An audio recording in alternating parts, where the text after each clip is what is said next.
As a Reformed pastor, how do I sleep at night knowing that man has no free will? We're all just robots, and God is the author of sin.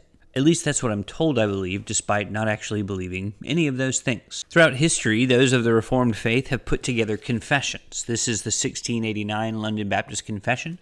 It's nearly a word-for-word copy of the Westminster Confession of Faith.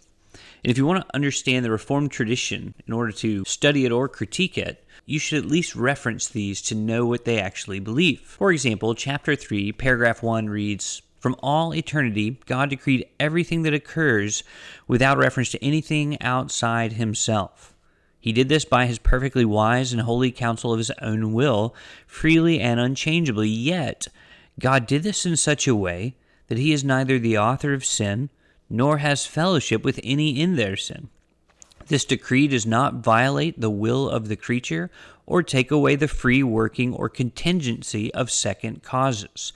On the contrary, these are established by God's decree.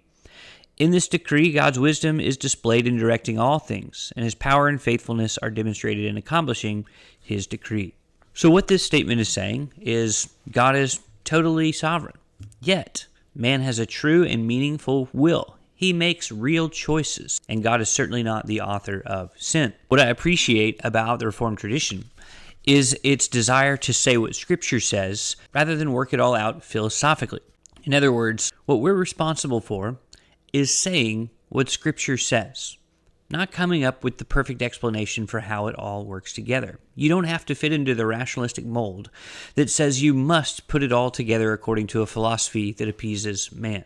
Instead, what the Christian must do is say what God has said. God is sovereign, man is responsible. And as Spurgeon always said, whenever he was asked to reconcile God's sovereignty and the will of man, he would answer, "I do not reconcile friends."